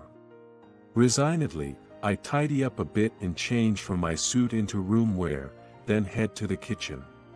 The unused kitchen is clean, and obviously, there's no dinner prepared. Opening the fridge, I find it stuffed with beer but hardly any food. Reluctantly, I took out instant noodles that I had stocked up on and turned on the kettle. I don't drink alcohol, so the beer in the fridge is Jessica's. She used to try cooking, and I found her efforts endearing. However, by the time I realized it, she started to dislike cooking and suggested eating out at night. I work too and don't have time to cook, and since she struggled with it, I thought it was fair to give up on homemade meals. However, Jessica disliked dining at family restaurants or diners and always insisted on going to expensive places. When I said we couldn't afford high-end restaurants every night, she would frown with disbelief and ask, "What? You can't even afford that?" If she's not good at cooking, I'm fine with the prepared foods from the supermarket. Or, if it were a family restaurant, I could have dined there every night. But she always demanded fancy places, like fine dining restaurants meant for special occasions, which I honestly couldn't afford to visit daily. If things go like this, will I be said that it's not worth it? I thought I had enough for a slightly luxurious life. But her demands and extravagance kept increasing after marriage. She's probably out having fun again tonight. I was tired of thinking about it, so I went straight to the bedroom and fell asleep, feeling disappointed as she didn't seem to come back even after midnight. She came back in the morning, just before I went to work. Before I knew it, it was no longer unusual for Jessica to come home in the morning. When she does come home, she's dressed up fancily. Coming back home right before I leave, brushes me aside without a glance, saying, "Move, you're in the way," and pushed me away viciously and entered the room. Unable to say anything, I just sighed and left the room. I'm off then. No response comes to my muttered words. Amidst these days, one day I receive an unfamiliar bill. Surprised, I opened it to check. It's a several $1,000 charge from a credit card I don't remember applying for. Jessica must have gotten it under my name without my knowledge. Angrily, I call the credit card company, explaining its unauthorized use, but being spouses, they couldn't lower the charge and only stopped the card's use. The bill showed significant payments to the same place. Fearfully, I hire a lawyer and detective agency to investigate her. Then it turned out that she spent every night at a nightclub, lavishing her favorite DJ with gifts. I was astonished with the fact she was lavishing her favorite DJ with my hard-earned money. Shocked by this, I take a leave of absence to confront her. I guess I have to accept the reality that I've been ignoring for so long. When she wakes up past noon and sees me, she frowns. "Why are you here?" It's normal for me to be in my own place, I replied. She laughs condescendingly. Oh, I changed the ownership. This is my place now. Didn't I tell you? Gone was the beauty of our early marriage days. All that stood there was a venomous woman, laughing hysterically. I need to talk to you seriously. Will you sit down? Now? Well, I'll listen. She says reluctantly, sitting down. You've made some credit cards under my name. How much did you spend? I don't remember. I threw them away when they stopped working. She replies, as if discarding trash. Visiting the nightclub is. Huh? You finally noticed? I've been going since I worked at the company. Huh? What do you mean? As I demanded an explanation, Jessica looked like she found it amusing. You see, John, he's a DJ. I started dating you because I was mad at him for becoming a DJ without telling me. I was speechless at her words. You're more boring than I thought, but you were good with money, so I thought it was okay. Jessica spoke casually, then began dreamily talking about another man. But then, John came back to me. He's aiming to be the top DJ and his salary is incredible. Watching her continue talking about a man I didn't know, I wondered how I was supposed to look at her. So, I decided to help John become the top DJ. That requires money, right? So, I had no choice. Did you sell this place too? Of course not. I'm planning to live here with John soon. What is she talking about? Confused and lost, she looked at me with disdain and said, So, you should leave now, okay? What are you saying? I've changed the ownership and I want to live with John soon. You're in the way. You're off today, right? Pack your stuff and leave. After saying that, she returned to the bedroom, leaving me in a daze. I couldn't think straight and impulsively packed my things and left the room. It was pouring rain, but I didn't even notice. Wandering aimlessly, drinking alcohol I usually can't handle, and the next thing I knew, I was staring at a white ceiling. A nurse rushed over to check my pulse. Where am I? Don't you remember? You were found in the rain with acute alcohol poisoning. I'm terribly sorry. Apparently, I had drunk myself into oblivion and collapsed on the street, developing pneumonia from the rain. You've been asleep for 3 days. 3 days?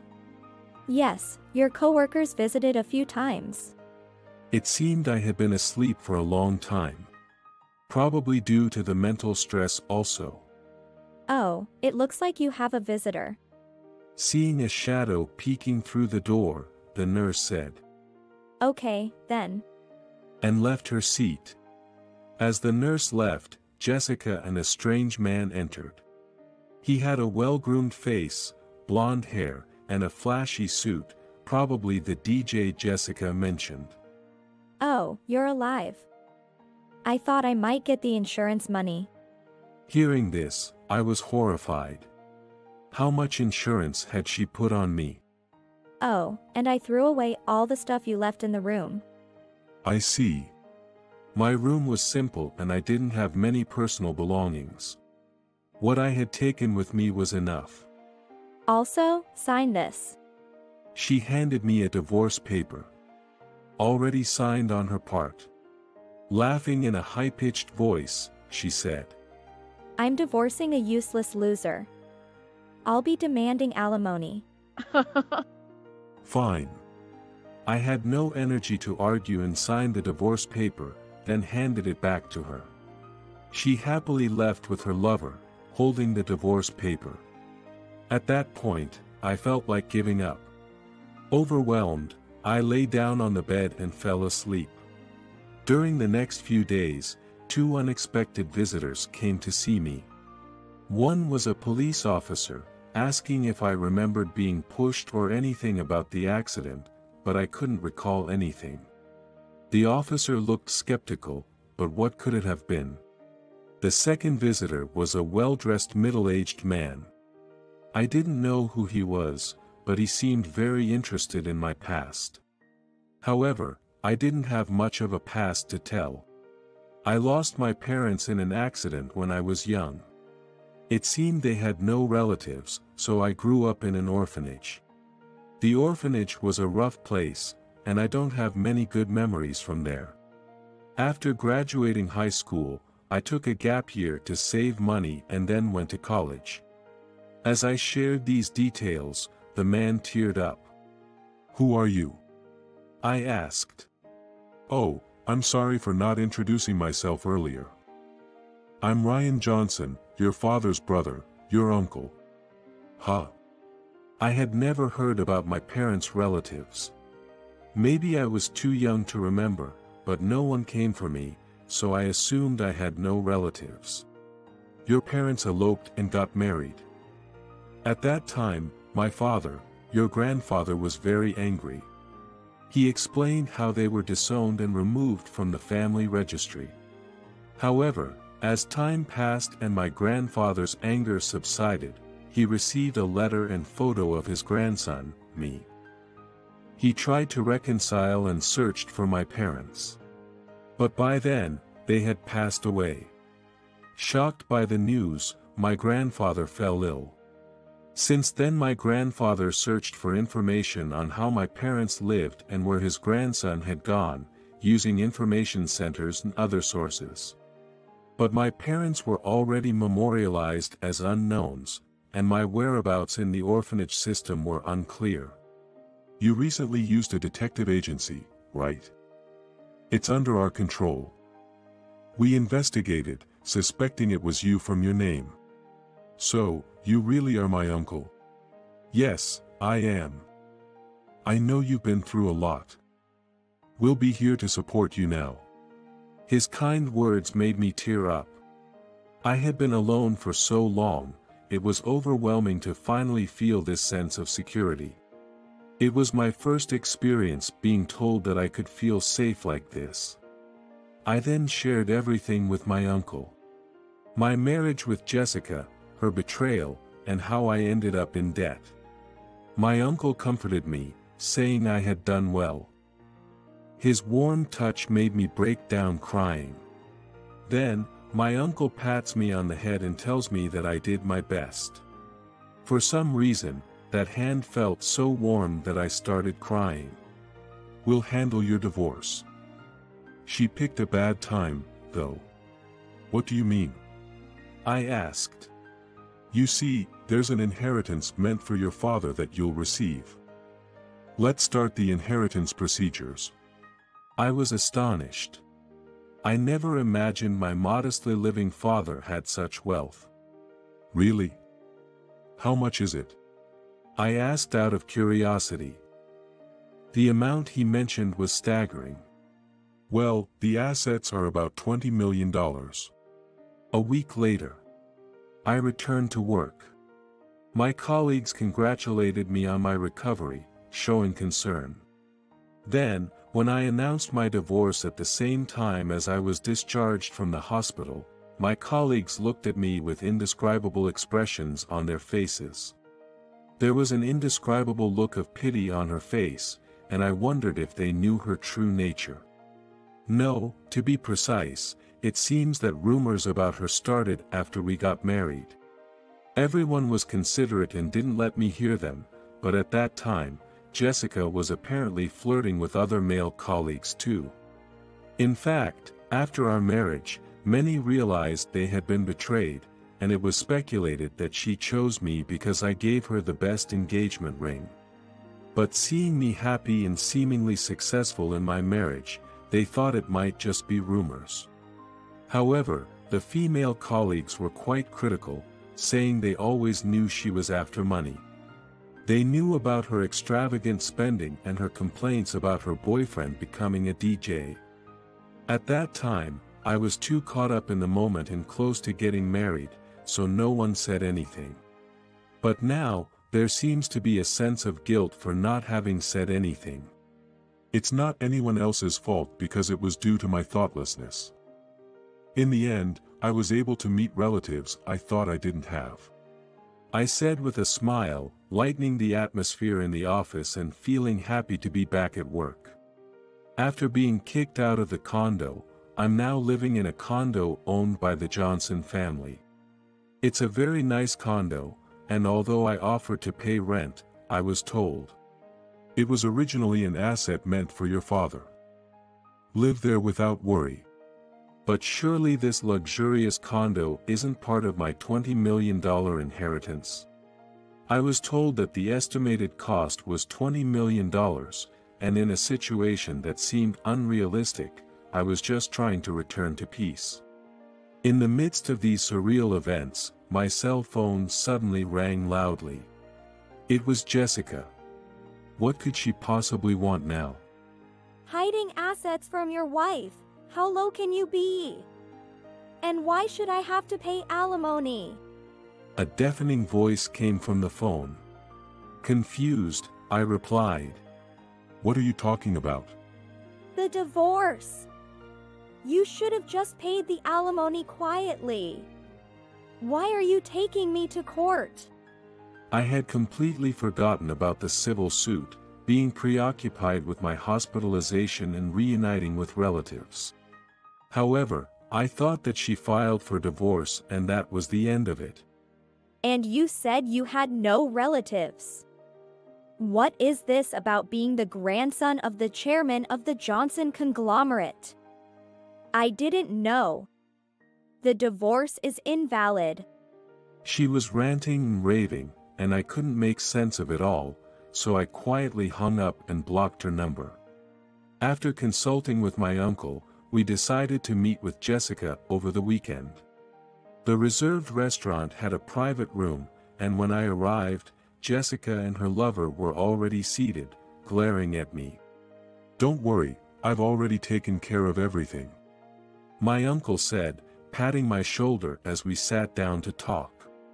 However, we are already divorced, so what else are we going to discuss? So, as you wished, we're divorced and I've left the condo. What more do you want? I asked. Everything. Why did you live so modestly being part of the Johnson family? You were hiding money from me. She accused. What are you talking about? I reunited with my uncle after our divorce. But she didn't seem to listen and went on. And why aren't you paying me alimony? Now in the civil suit, I have to pay you? What's that about? Glancing at my uncle, I saw him smiling subtly. It seemed our family had been handling things. And about the credit cards. Why should I pay when they were made in your name? She continued. You made them without my consent and used them yourself, I responded. But they're in your name, you should pay. My uncle spoke in a calm tone. As for the credit cards, they weren't made by Thomas. They were made illegally by you, right? What? It's shared property in a marriage. She protested. Then you also have a responsibility to pay. My uncle replied with a smile, and her lover, with a smug grin, interjected. Come on, you're rich, just pay up and let's end this. Why go through all this trouble of a lawsuit? He is a man with a lewd grin. His words were outrageous for someone who was just a lover. So, let's just pay the money and get it over with without going to court or anything like that. It's troublesome for you, too, right? My head was starting to ache from this one-sided conversation.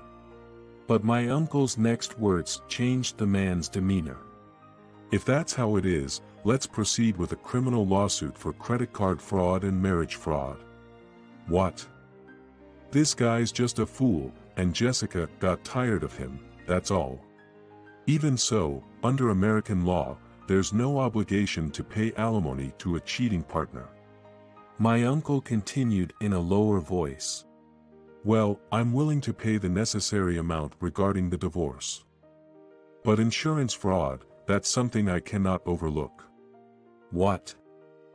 What do you mean? Thomas, Did you know that the life insurance policy taken out on you exceeded $20 million? Of course, I had no idea. When I involuntarily looked at Jessica, she averted her eyes as if trying to escape my gaze. Then, we'll withdraw from the civil suit. We'll pay an appropriate amount. My uncle said this as he stood up, gesturing for me to follow. As we were leaving, he left a chilling message for them. It seems your past is quite suspicious. We will be filing a criminal lawsuit, so be prepared. He took me out of the restaurant. What followed happened quickly. My uncle had prepared everything, and I only had to file the lawsuit as the plaintiff. It was surprisingly straightforward. Jessica and her lover, Davis, were accused of various charges, including attempted insurance fraud. The fact that the insurance was unknown to me made it all the more terrifying. On the day I was kicked out in the rain, Davis had been following me. Though I don't remember, it seems he pushed me down some back alley stairs and left after confirming I was unconscious.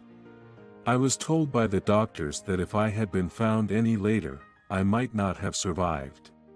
The early call to the ambulance was thanks to a detective from the Johnson family, who had been tracking me since I started my investigation. The evidence I gathered included Jessica's clear infidelity in Davis's conduct, and the Johnson family's investigation revealed her collaboration with a judicial scrivener to steal the rightful owner of condo and plan for insurance fraud. There was plenty of evidence, so it was likely they would face actual prison sentence. Thus, my years of romance and marriage ended in disaster. In a large American-style house with an impressive gate. I met my grandfather, William Johnson, in one of the rooms. He was well known as an investor, and it was unbelievable that he was my grandfather. But when he saw me, he smiled warmly and nostalgically. "I'm sorry to greet you like this. Come closer, let me have a good look at you," he said, so I sat down beside his bed. I owe your parents an apology. If I had allowed their marriage, they might not have passed away so soon." His voice, filled with regret and sadness, made me realize how much he had loved my father. "Yes, but my parents seemed happy, and I'm really happy to meet you, Grandpa. Is that so?" Grandpa nodded several times, holding back tears, and firmly grasped my hand. "I made it in time this time. Thank you for being alive." Hearing these words and realizing he had been mourning my parents all this time, tears spilled from my eyes. "Yes. I'm grateful to my parents for giving me life, and to you, Grandpa, and Uncle."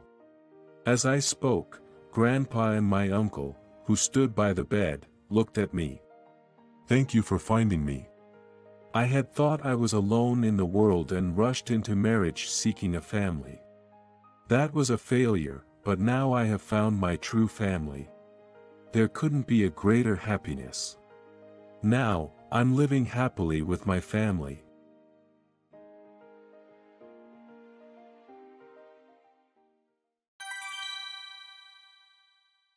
I visited the airport for the first trip with my wife, Carol. However, we found ourselves surrounded by a group of 5 guys. "Your wife is hot. Old men get away." They deliberately crossed their arms and showed their fists, trying to separate her and me. But in the next moment, she suddenly burst into laughter. Do you think you can do anything to this man? It's a joke. Can you call your boss? "What?"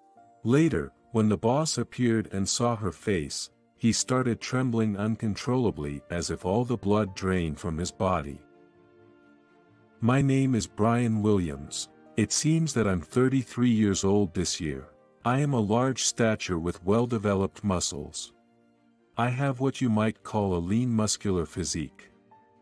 The reason my body is well-trained is likely due to my past job as a bodyguard. They say I used to work protecting politicians and celebrities domestically and internationally.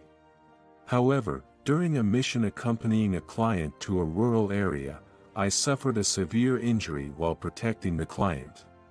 Since then, everything, including my age and career, has become speculative, as I lost my memory in everything beyond my right wrist during that assignment.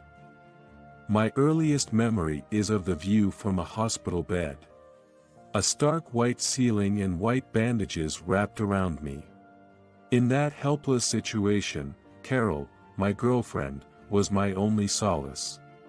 Even though I couldn't remember her face, she kindly forgave me. And during my hospitalization, her brightness and sincerity were a great comfort to me. Even without memories, just your being alive is enough. Let's create many memories together from now on. Upon my discharge, I married her. Even though I quit the bodyguard job and received insurance and retirement funds, combined with her income as a nurse, wandering around without a purpose didn't suit me, so I searched for work. It was challenging to find a job that would hire someone with no dominant hand and no memory, but eventually, I landed a position as an administrative staff at a delivery service. My enjoyment during work is exploring various nearby restaurants for lunch. On that day, I was savoring a meal at the counter of a Chinese restaurant I recently liked. May I have to sit here? He is probably 10 years younger than me. A man with a soft smile pointed to the seat next to mine. I noticed the lunchtime crowd and shared seating was inevitable. Sure, go ahead. After promptly placing his order, the man struck up a friendly conversation with me as I ate. This place is fantastic, isn't it? You come here often, right? I do too. Oh, yeah. As I gave a vague response, he showed a soft smile. Sorry for approaching you suddenly. I'm Mark Smith. I couldn't help but notice you seem exhausted. My face? Yes, you look exhausted. Would you like to come to my massage parlor? Perhaps this man is a masseur.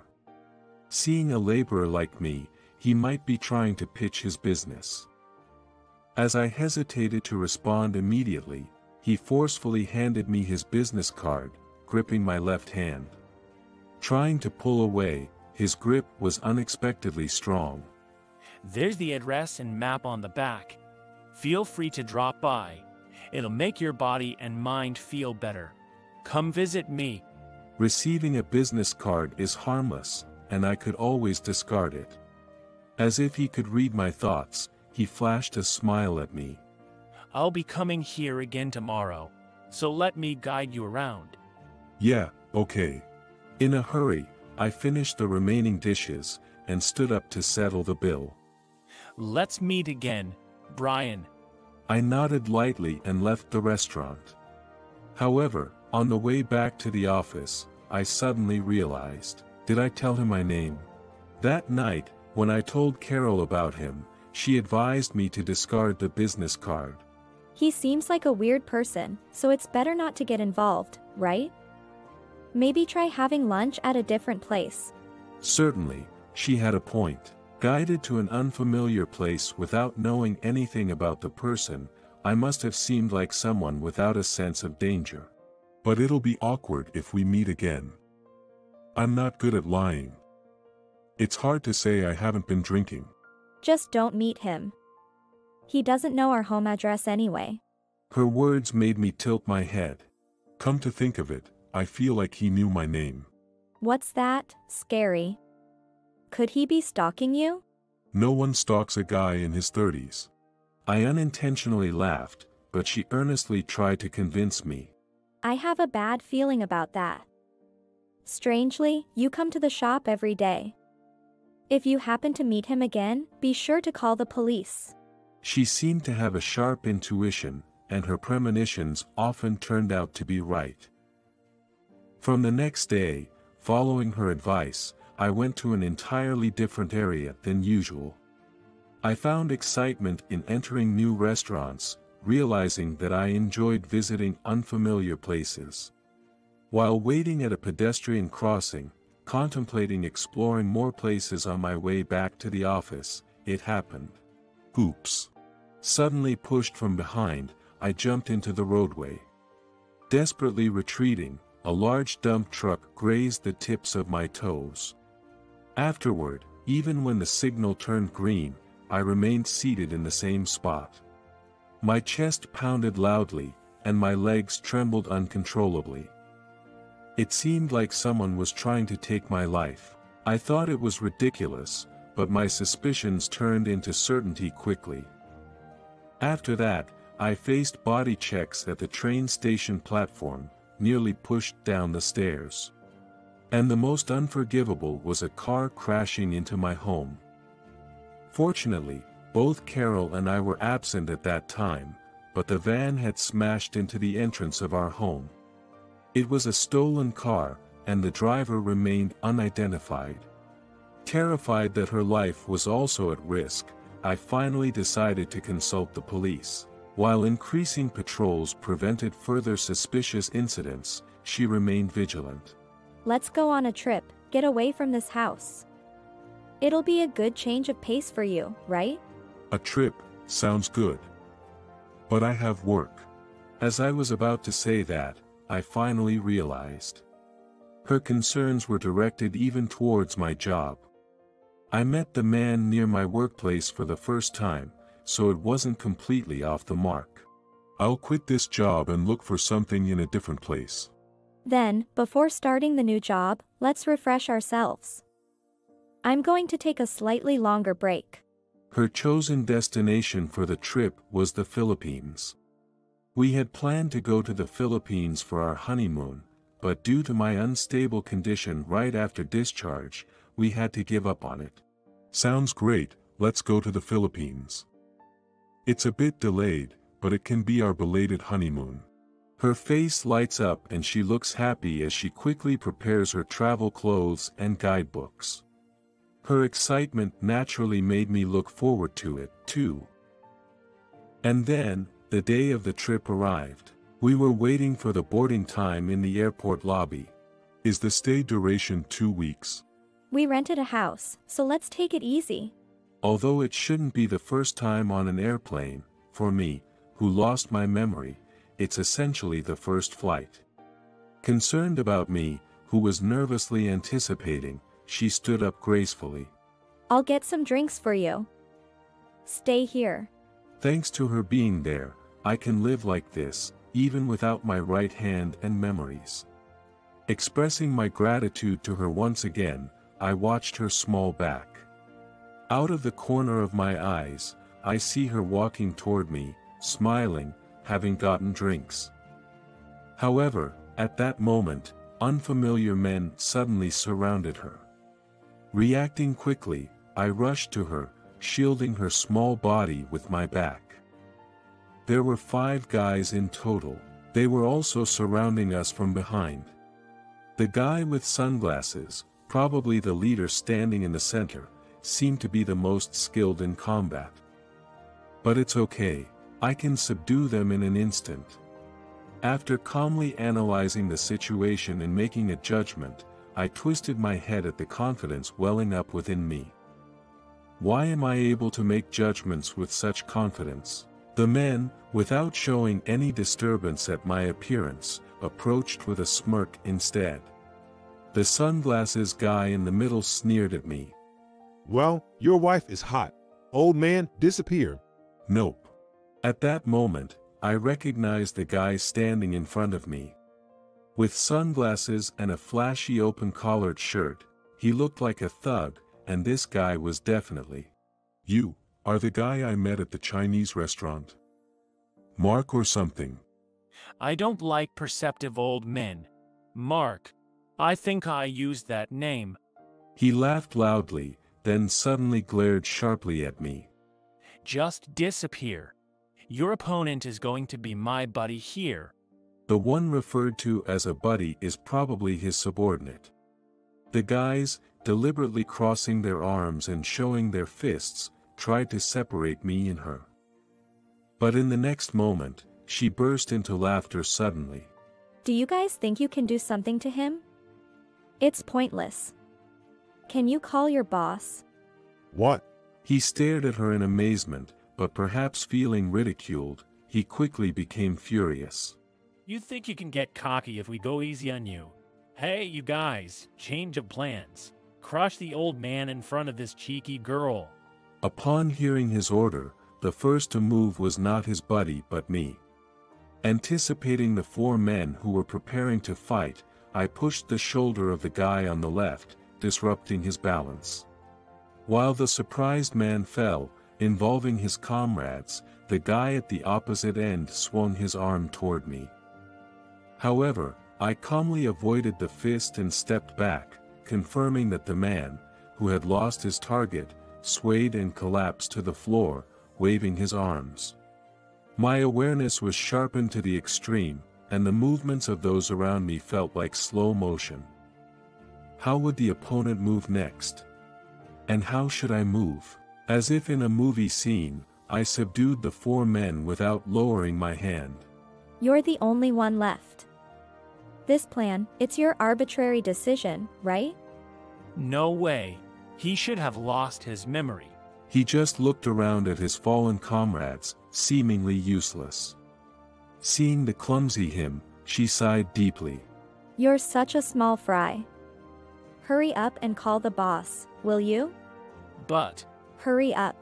Slapped by her dignified voice, Mark jumped and started operating his phone. After a while, a large man appeared. Probably from our parents' generation. He had the presence and composure fitting for someone called the boss. You've become quite important to call me out. It's an emergency, boss. Something happened to Carol. Carol. Why did they know her name? I wondered, but any small doubt disappeared in the boss's astonished expression that followed.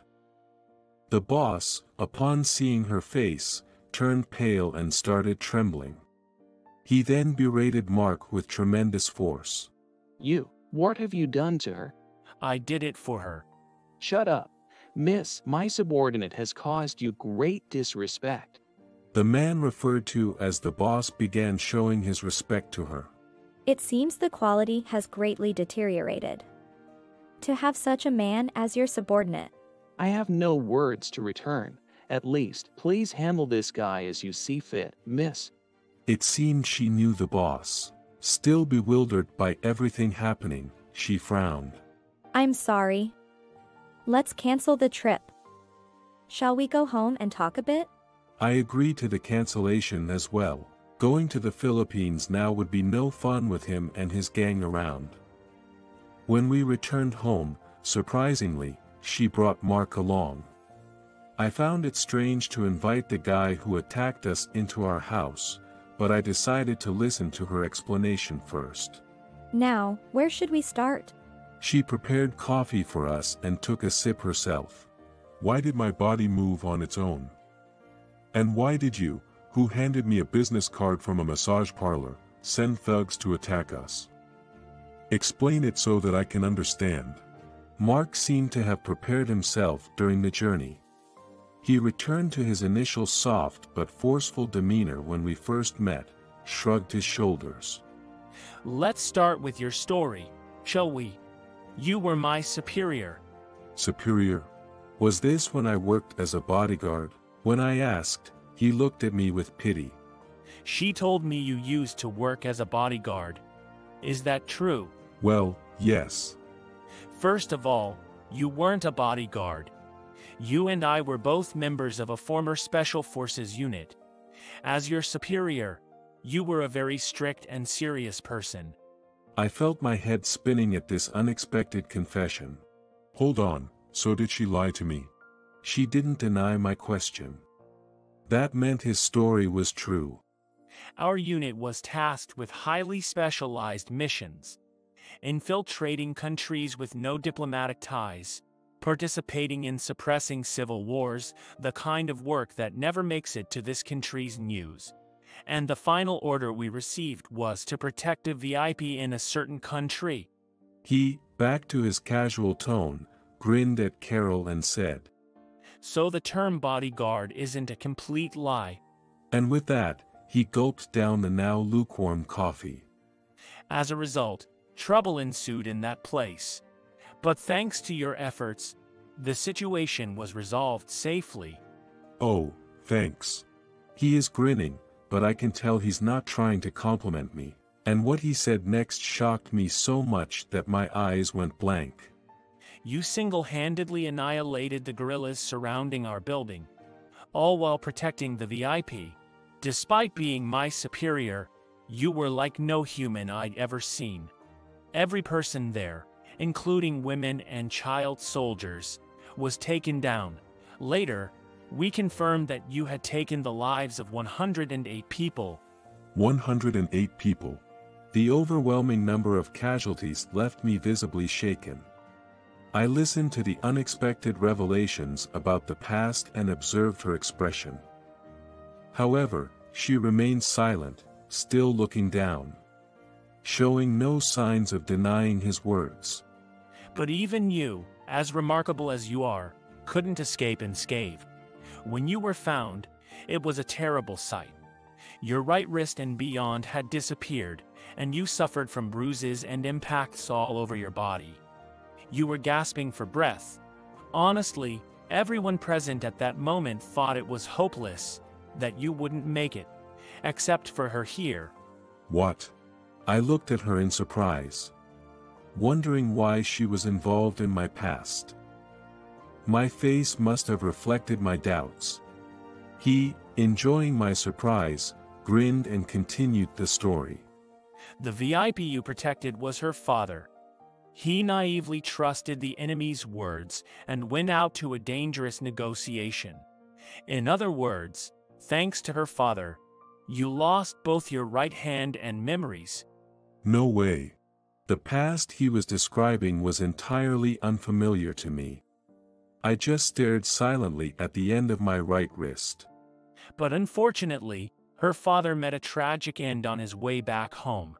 Some speculated that you didn't take your guard duties seriously. However, Carol didn't believe that. She heard about your efforts to save her. She tried to save me. Afterward, I was sent back to the country under strict security. However, after witnessing the dark side of various countries for years as a member of the Special Forces, it wasn't easy to transition back to civilian life. Losing your memory might have been lucky in the end. Instead of letting you live as an ordinary person, she acted as your protector. No. She was my fiancée. Fiancée? He burst into laughter, as if he had heard an amusing joke. Who did you hear that from? Carol, right. She wouldn't tell the truth to someone she's deceiving. The woman who claimed to be your fiancée was keeping an eye on you. Is that true? I wanted to at least see her face, so I directed my gaze towards her. However, she remained unmoved, looking down as if enduring something. But it's too much for you, who risked your life to follow orders. How much was the retirement pay for a so-called bodyguard? Ideally, you should have received a huge reward. Yet here you are, working a meager part-time job. It's a betrayal to our special forces. He, either excited or frustrated, slammed the table with his palm. The coffee cup, now empty, made a small rattling sound. So I came back for you. I hoped it would be a clue for you to regain your memory. I want you to return to the person I admired, the strict superior. Wouldn't you want to regain your past memories? Then what about the commotion at the airport? Why did you target me? Suddenly becoming humble, he directed a smile at me. I apologize for earlier. She didn't want to let go of the toy she had finally obtained. You. So, I tried to forcefully separate you and her using drastic means. My memories. Should I really regain my memories? Seeing my inner turmoil, he deepened his smile. Now, let's reclaim your memories and return to the unit together. Oh. What I know seems different. At that moment, she interjected with a calm expression. You just wanted to cover up your own failures, right? Hey, what are you talking about? That can't be true. He shook his head in denial, but his demeanor was blatantly strange. Ignoring the flustered him, she smiled at me. In general, what he said is true. But there's one big difference. The truth was, it seemed that he had initiated the situation by selling our information to the enemy. When I discovered the scene, he desperately explained. He pretended to sell information to the enemy but was actually spying on their side. He said that he had set up negotiations with the guerrillas as proof that he had not turned to the enemy, and that he took some important people with him to talk with the guerrilla leaders along with me. But in reality, he had become the enemy's inside man, leaving me and her father alone in the midst of the enemy. I was left behind to deal with 108 people by myself, and later they found me without my right hand and memory, and they saved my life. After finishing the whole story, she finally turned her gaze back to him. Do you have any excuses? What's the big deal? What's wrong with my actions? He seemed cornered, but unexpectedly, he became defiant instead. Everyone values their own life. You would do the same. I've only worked hard to gain status, honor, and wealth. So, you admit to my story. While he yelled with an excited, red face, she contrastingly sat quietly on the couch. He, triumphantly pointing at her, declared without remorse. Yeah, that's right. I did it all. But so what? The demon commander who lost his memory and the woman completely disarmed by such a man. No matter how much they spout nonsense, no one would believe them. That might be true. Finally admitting your helplessness. At that triumphant moment, he looked puzzled, searching his jacket pocket. What he pulled out was a vibrating cell phone indicating an incoming call. A message from the boss. What the hell? Why am I a subject of disciplinary action? You explained it yourself. Good job. While he panicked and flustered, in contrast, Carol calmly sipped her coffee. Nonsense, no way, you. If it was such a brilliant plan, I thought I should let the boss know. Your passion for the special forces must have impressed the boss as well. You, wicked woman. She smiles at him, who exclaims with wide eyes, and holds up her own cell phone to show him. The screen was in call status, and the name of the caller, boss, was displayed in large letters. In other words, his boss knew all about his plan to use me to fool the special forces. I've had the boss in on the whole story right from the start. Your passion for special forces must have been very inspiring to him. You, bitch. He immediately tried to escape, but before he had time to do so, several men entered through the front door. Their ability to sneak up on you without making a single sound of footsteps, as if their large physique were a lie, is incomparable to the thugs we saw earlier at the airport. When he finally recognized the face of the boss, he nodded as if in contemplation. Have your excuses ready. I'll deny everything. Yes, sir. He lost all his vigor, surrounded by the men, and was taken away. Carol, confirming that him and the others were out of sight, let out a relieved sigh. It's finally over. After that, she, who became remarkably calm, began to explain what happened after the incident. If his betrayal had been exposed, he should have been dealt with, but he immediately escaped. Unable to speak due to injuries, I, who knew the truth, and her father, the other witness, passed away before conveying his betrayal. But she, who had heard her father's last words alone, volunteered to be my guardian to pursue him. His invitation to the massage parlor was probably an attempt to capture you somehow. Now, being the sole witness, he wanted to eliminate you, erase all evidence, and return to the special forces with lies. So did you suspect him from the beginning? To my question, she nodded quietly. I lured him using you as bait. Then, making it seem like we were escaping overseas this time, we caught the panicked him. Why did you call the boss? He was the squad leader back then. Knowing that I was pursuing the real culprit of the incident, he entrusted the handling of him to me. After explaining that much, she expressed her apology. I'm sorry for lying. Saying that I was your fiancé was a lie, just as he said.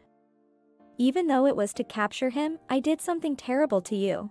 Shaken by a series of revelations I had just learned, I just stared at her. At first, I was with you only for the mission. But now, I genuinely love you. It might be hard to believe, but these past few years have been the happiest in my life. After saying that with her face still let tears drop onto the table, she secretly shed tears without showing me her face. Thinking back, ever since I regained consciousness, her smile has always been next to me. In the face of her, a sight I had never seen before, I took a deep breath. I won't blame you, Brian. She looked stunned, lifting her tear-streaked face. Living with you helped me regain the ability to trust others. I'm not resentful, but grateful for the fact that you protected me. But, is it okay? I deceived you, right? I wrapped my arms around her, using my right wrist to gently pat her slender back to comfort her. In the future, we might face danger again, but this time, I'll protect you from it. So, you'll continue to be my bodyguard. She faintly smiled and gently hugged me in return. After that, Mark's whereabouts remained unknown. When I asked her once, she just laughed and said, It's fine. He'll never show up near us again. I have no idea what happened to him afterward, but he probably didn't lead a decent life. Later, she reported to the boss about me still having amnesia. I don't know the details of the report within the unit, but so far, there haven't been any reprimands from the boss. Carol and I now live peacefully, leaving behind the past of the Special Forces. We finally went on the Philippines trip that got cancelled before. As a couple, we thoroughly enjoyed the belated honeymoon. Let's keep traveling together from now on. Illuminated by the sunset over the tropical sea, she happily smiled. This is a secret from her, but I am gradually recovering my memories. With the skills acquired throughout my life, I felt like I could do anything to protect this smile.